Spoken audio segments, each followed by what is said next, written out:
કેવું હોય સરકાર તમાર કેવું અમાર જલસા હે તમાર કેવું કેવું હે મહેમાન સારું હે ને મહેમાન કેવું બસ તમારું મજા બીજું શું જોવે ઓય છે દીવલો ઓય હર મારે દોસ્તો કેમ છો બધા મજામાં ફરી સ્વાગત છે કે આપણા નવા વ્લોગમાં તો આજના વ્લોગમાં બહાર જઈશું તમે એમ કહો છો કે રોજ બહાર જાય બીજું કોઈ મતલબ ફરવા જતો એવું ફરવા નહીં જતો પણ બેન આવીએ તો બેન મૂકવા જવું બેનનું ફેસ નહીં નીકળી જાય કારણ કે આપણે તો ફેમિલી એક્સપ્લોર નથી કરીશું સમય આવશે મેં કીધેલું જ છે તો ભાણુભાઈ એકલો થઈ જશે અબ્બાસમાં કામ જવું છે મારે અને મારા ઘણા બધા દોસ્તો છે ત્યાં બહુ ટાઈમ થઈ ગયો તો સમજી લો કે લગ્ન પછી ગયો છે એટલે આજ મોકો મળે ને તો બસ રોકાઈ જવું અને ત્યાં જ મસ્તી કરવી રોકાવું જમવાનું ધ્યાન રાખી દઉં એવું વિચાર કરીને જવું પણ ગેરંટી નહીં લેતો કારણ કે ત્યાંથી પછી બીજી ફયુના પૂર્ણ ઘરે જવાની ઈચ્છા છે તો ત્યાંથી બીજા ગામમાં જતો જોઈએ હાલો હવે કેવું પ્લાનિંગ પણ નક્કી ના હોય કેમ જઈએ પછી બધી ખબર પડે કે કેવું વાતાવરણ છે તો બેન તો રેડી છે આપણે તો રેડી જ છે એ જ કપડાં છે પણ બેનના ઘરે ચાલે સાથે નવા કપડાં જોઈએ પાછા એટલે બેનને મુકતાઈએ અને જે પણ આપણો લાઈફસ્ટાઈલ વિશે છે તમને બતાવતા રહીએ તો ચાલો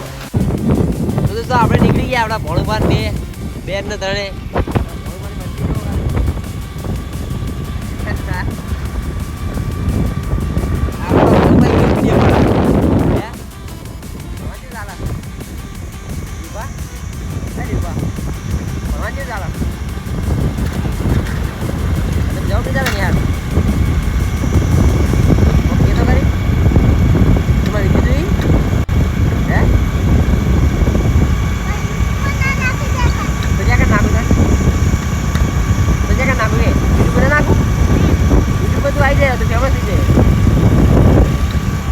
દોસ્તો આપણે બેનના ઘરે પહોંચી ગયા પણ દોસ્ત મળ્યા કે પેલા વાર મળતા તો પછી ઘરે જો તો આપણે બે મળતા જઈએ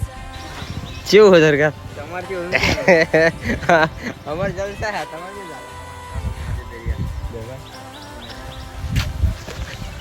કેવું હે મહેમાન સારું હે ને મહેમાન કેવું બસ તમારું મજા બીજું શું જોવે આ બધા મસ્તી ચડી ગયો ભાઈ હે જયવીન ને દીવલો ઓય છે દીવલો ઓય દીવા શું થાય હે બહુ મસ્તી ચડે આ તારી ભાઈ જો અને એ જયવીન આ બધું મોટા સબસ્ક્રાઈબર દોસ્તો હું નીકળ્યો છું ઘર તરફ જય માતાજી તમે હવે એમ કહેશો કે આ એ કેવું હોય શરૂ થઈ ખતમ હો ગયા વ્લોગ પણ ઘણી લોબી સ્ટોરી છે હવે હું તમને ઘરે જઈને પછી સમજાવું અત્યારે કન્ફ્યુઝન છે મારે એ મગજમાં તમને ઘરે જઈને એક્સપ્લોર કરું આખી સ્ટોરી દોસ્તો વાયદા ઘણા કર્યા હતા સ્ટોરી ઘણી લોબી આપણી પણ હું તમને ઘરે જઈને એક્સપ્લોર કરું ઉભો રહે રસ્તામાં ત્યારબાદ લગાવી ગીતો સાંભળવા જવું ઘરે તો ઘરે જઈને તમને એક્સપ્લોર કરું થયું તું શું તો દોસ્તો ઘરે તો આવી ગયો અને માફી માગું છું કે જે પ્રમાણે વાયદો કરીને જતો રોકાવાનું છે કે દોસ્તો સંગાત મોજ કરીશું કે તમને ઘર બતાવીશું શું છે શું કાતું હતું લાઈફસ્ટાઈલ મેં શું હોય આપણે પણ ના બતાવી ગયો કારણ કે હવે ત્યાંનું વાતાવરણ હાલ જોઈને એટલે હું કન્ફ્યુઝ થઈ ગયો મને પહેલી વાર આવું થયું કે મને શરમ આવી બ્લોગ બનાવતે કારણ કે કન્ફ્યુઝન થઈ ગયું ત્યાં જઈને કારણ કે ત્યાં જઈને બેઠો એવું આમાં બેનના સસરા જોડે ડાયરેક્ટ હવે એ તલાટી સાહેબ હવે એમના શું વિડીયો એક્સપ્લોર બનાવવું મતલબ કે એટલે હું કન્ફ્યુઝ હતો એક બાજુ એ તલાટી સાહેબ પાછા એમના જે જેઠાણી છે એ પાછા તાલુકા ડેલિગેટ સાહેબ પાછા એમના જે છે એ પાર્ટી માણસ છે પાછા મતલબ બીજું ધંધાદારી એ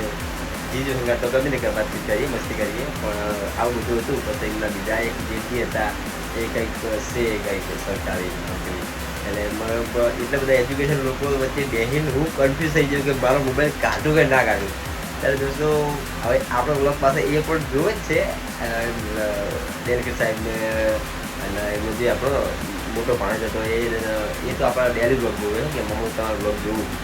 એટલે હું કન્ફ્યુઝ થઈ ગયો હતો કે બ્લોગ બનાવો કે ના બનાવો. એટલે દોસ્તો હું બનાવી નાખ્યો બ્લોગ. અને દોસ્તો બધા નોકરી પર હતા કે રાતે 9-10 વાગે મોડા આવીશું. એટલે પછી હું જમીન પછી નીકળી ગયો તો પછી રોકાણો નહીં. એટલે પછી ડાયરેક્ટ હું ઘરે જ આવી ગયો. પછી મારી માફી માગું છું કે જે વાયદો કર્યો તે પૂરું ના કર્યો, મતલબ કે જેવો બ્લોગ બનાવો તેવો ના બન્યો. તો આપણો બ્લોગ સિમ્પલ જ છે, ટુ ટચ. તો આશા કરું છું કે આટલો સગળો બ્લોગ આપણો તમને ગમ્યો હશે. ના ગમ્યો તો માફી માગું. તો આપણો બ્લોગ આખી અહીંયા સુધી, અને મળીએ ફરી કાલે એકદમ એક્સાઇટેડ નવા બ્લોગમાં. ત્યાં સુધી જય હિન્દ, બાય બાય.